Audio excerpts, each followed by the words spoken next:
Hello friends, कैसे हैं आप सब। हमारे चैनल पर आप सबका स्वागत है। हम लोग अपने चैनल पर अभी डॉक्टर भीमराव अंबेडकर जी की जीवनी करा रहे थे, जिसमें कि हमने आधी जीवनी हम लोग कवर कर चुके थे।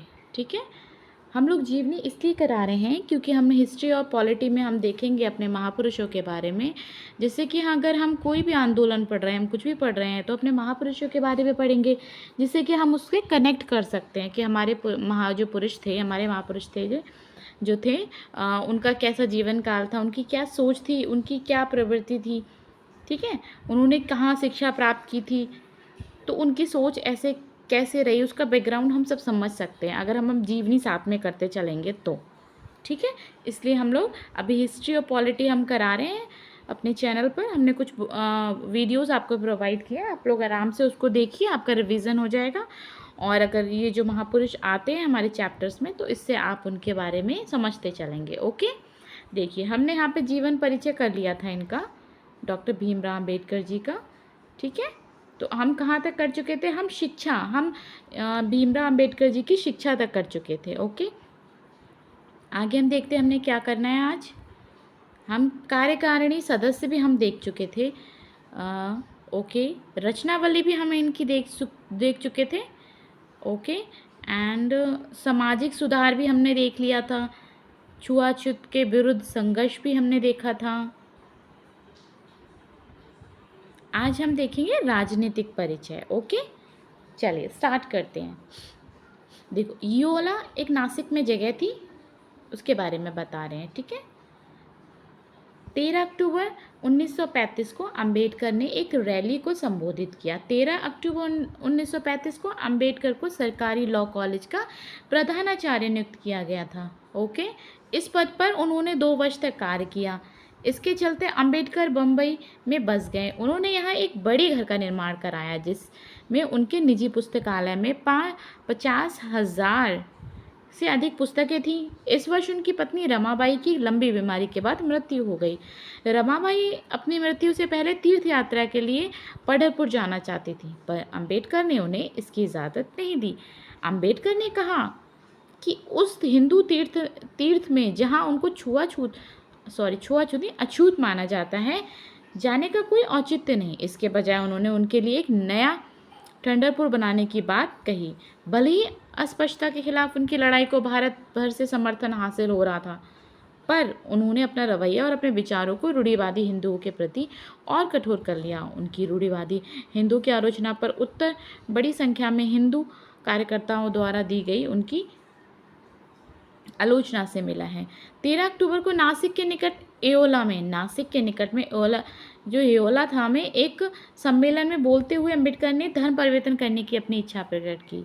उन्होंने अपना धर्म परिवर्तन करना चाहते थे, क्योंकि वो छुआछूत जाति से बिलोंग करते थे, जिस वजह से उनके साथ बहुत बहुत मतलब दुर्घटनाएं हुई थी। लोगों ने उनके साथ बहुत भेदभाव किए थे, जिस वजह से वो दुखी हो गए थे, और वो समझ रहे थे कि जो हमारा समाज है वो उस चीज़ को एक्सेप्ट कर ही नहीं रहा है, और वो कितना भी भाषण दे ले या कुछ भी कर ले, आखिर लोगों की सोच बदलना बहुत मुश्किल है। इसलिए वो उस चीज़ से थोड़ा सा परेशान होकर उन्होंने सोचा मैं अपना धर्म परिवर्तन कर लूँगा। ठीक है, उन्होंने अपने अनुयायियों से हिंदू धर्म छोड़ और कोई अन्य धर्म अपनाने का आह्वान किया, मतलब दूसरा धर्म अपनाने का उन्होंने बोला अपने अनुयायियों को। उन्होंने अपनी इस बात को भारत भर में कई सार्वजनिक सभाओं में दोहराई भी। ओके, स्वतंत्र लेबर पार्टी पढ़ते हैं आप। अंबेडकर ने 1936 में स्वतंत्र लेबर पार्टी की स्थापना की, जो 1937 में केंद्रीय विधानसभा चुनावों में 15 सीटें जीतीं। उन्होंने अपनी पुस्तक जाति के विनाश भी इस वर्ष प्रकाशित की, जो उनके न्यूयॉर्क में लिखे एक शोध पत्र पर आधारित थी। इस सफल और लोकप्रिय पुस्तक में अंबेडकर ने हिंदू धार्मिक नेताओं और जाति व्यवस्था की जोरदार आलोचना की। ओके, अगर आपको उसमें कुछ समझ नहीं आ रहा है या कोई वर्ड्स मेरे से कभी कभी गलत निकल जा रहे हैं, तो आप लोग उसको माइंड मत करना। ठीक है, थोड़ा सा फ्लो में पढ़ते हैं ना, तो कभी कभी टंग स्लिप हो जाती है। ठीक है, ओके, अगर आपको कोई भी सेंटेंस समझ नहीं आ रहा है या कोई वर्ड समझ नहीं आ रहा है, वो कमेंट बॉक्स में मुझे बता सकते हैं। ठीक है, और जो भी अगर मैं कुछ बोल रही हूँ तो अगर उसमें कुछ गलत बोल रही हूँ तो उस चीज़ को आप लोग माइंड मत करना प्लीज़। ओके, चलिए हम आगे बढ़ते हैं। उन्होंने अस्पृश्य समुदाय के लोगों को गांधी द्वारा रचित शब्द हरिजन पुकारने के कांग्रेस के फैसले की कड़ी निंदा की। ओके, अंबेडकर ने रक्षा सलाहकार समिति और वायसराय की कार्यकारिणी परिषद के लिए श्रम मंत्री के रूप में सेवारत थे। अब वो श्रम मंत्री के रूप में सेवारत रहे। ठीक है, अंबेडकर बनाम गांधी। गांधी जी और अंबेडकर के बीच में जो बातचीत हुई थी ना, उसके बारे में इसमें बताया गया है। हमने हिस्ट्री में पढ़ा था ना अंबेडकर और गांधी जी के बारे में, तो इसमें भी उसका कुछ अंश दिया हुआ है।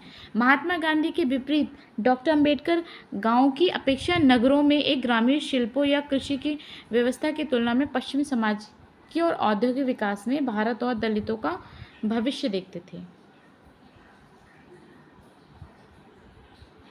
वे मार्क्सवादी समाजवाद की तुलना में बौद्ध मानववाद के समर्थक थे, जिसके केंद्र में व्यक्तिगत स्वतंत्रता, समानता एवं भ्रातृत्व की भावना है।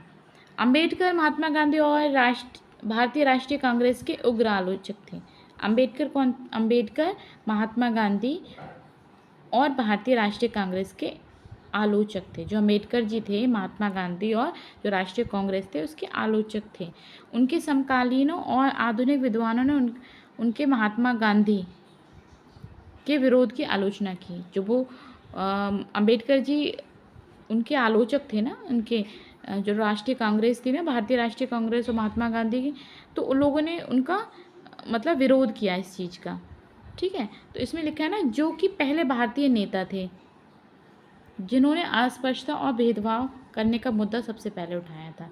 ये हम BR अम्बेडकर जी के बारे में बताई जा रही है ना। तो जो लिखा है ना, उनके समकालीनों और आधुनिक विद्वानों ने उनके महात्मा गांधी के विरोध की आलोचना की थी। 1932 में ग्राम पंचायत बिल पर, ये रहा ग्राम पंचायत बिल पर बम्बई की विधानसभा में बोलते हुए अम्बेडकर ने कहा, बहुतों ने ग्राम पंचायत को प्राचीन व्यवस्था की बहुत प्रशंसा की। कुछ लोगों ने उन्हें ग्रामीण प्रजातंत्र कहा। इन देहाती प्रजातंत्र का गुण जो भी हो, मुझे यह कहने से ज़रा भी दुविधा नहीं कि वे भारत में सार्वजनिक जीवन के लिए अभिशाप है। यदि भारत राष्ट्रवाद उत्पन्न करने में सफल नहीं हुआ, अगर भारत राष्ट्रवाद उत्पन्न करने में सफल नहीं हुआ, यदि भारतीय राष्ट्रीय भावना के निर्माण में सफल नहीं हुआ, तो इसका मुख्य कारण मेरी समझ में ग्राम व्यवस्था का अस्तित्व है। इससे हमारे लोगों में विशिष्ट स्थानीयता की भावना भर गई। उससे बड़ी नागरिक भावना के लिए थोड़ी भी जगह नहीं रही। प्राचीन ग्राम पंचायतों की व्यवस्था के अंतर्गत एकताबद्ध जनता के देश के बदले भारत ग्राम पंचायत का ढीला ढाला समुदाय बन गया। वे सब एक ही राजा की प्रजा थे, इसके सिवा उनके बीच और कोई बंधन नहीं था। गांधी का दर्शन भारत के पारंपरिक ग्रामीण जीवन के प्रति अधिक सकारात्मक लेकिन रूमानी था, और उनका दृष्टिकोण अस्पृश्यों के प्रति भावनात्मक था। उन्हें हरिजन कहकर पुकारा। ओके, अंबेडकर ने इस विशेषण को सिरे से अस्वीकार कर दिया। उन्होंने अपने अनुयायी को गांव छोड़कर शहर जाकर बसने और शिक्षा प्राप्त करने के लिए प्रेरित किया। ठीक है, और ये हमारा लास्ट बचा हुआ है, लास्ट टॉपिक है, जिसमें हमारे अंबेडकर जी की मृत्यु के बारे में दिया हुआ है। अंबेडकर जी की मृत्यु कब हुई थी? 1948 में मधुमेह से पीड़ित थे, और वो जून में अक्टूबर 1954 तक भारत में बहुत बीमार रहे। राजनीतिक मुद्दों से परेशान होकर अंबेडकर का स्वास्थ्य बद से बदतर होता चला गया, और 1955 के दौरान किए गए लगातार काम ने उन्हें तोड़ कर रख दिया। क्योंकि जो हमारे अंबेडकर जी थे वो बहुत ज़्यादा हमारे आंदोलन चल रहे थे SC के लिए, है ना, दलितों के लिए, इन सब कामों में वो लगे ही रहते थे, अपने लिखा पढ़त में हर चीज़ लगे रहते थे वो। तो इस चक्कर में भी उनका स्वास्थ्य गिरता चला गया लगातार। अपनी अंतिम पांडुलिपि बुद्ध और उनके धम्म को पूरा करने के 3 दिन बाद 6 अक्टूबर 1956 को अंबेडकर जी की मृत्यु हो गई। मृत्यु नींद में दिल्ली में उनके घर में हो गई। 7 दिसंबर को चौपाटी समुद्र तट पर बौद्ध शैली में अंतिम संस्कार किया गया, जिसमें सैकड़ों हजारों समर्थकों, कार्यकर्ताओं और प्रशंसकों भाग लिया। एक स्मारक अम्बेडकर के दिल्ली स्थित उनके घर 26 अलीपुर रोड पर स्थापित है ना। हमारा जो दिल्ली में अलीपुर रोड है ना, वहाँ पर स्थापित है। अम्बेडकर जयंती पर सार्वजनिक अवकाश रखा जाता है। अपने अनुयायियों को उनका संदेश था। ओके, ये हमारे doctor B are Ambedkar ji की जीवनी पूरी हो गई है। ठीक है, अब हम नेक्स्ट वीडियो में अपने महापुरुष हैं उनकी जीवनी लाएंगे, उनकी जीवन के बारे में आपको बताएंगे कि उनका जीवन कैसा था। ठीक है, ओके, तब तक आप लोग पढ़ते रहिए, रिवीजन करते रहिए। और ज़्यादा बड़ी वीडियो, ठीक है, मैं प्रेफर नहीं करती हूँ ज़्यादा बड़ी वीडियो, क्योंकि उससे बहुत ही बोर हो जाता है ना, बोरिंग फील होता है हमें। ठीक है, ओके, फिर मिलते हैं। तब तक अपना ध्यान रखिए, पढ़ते रहिए और क्लास में आते रहिए। Thank you.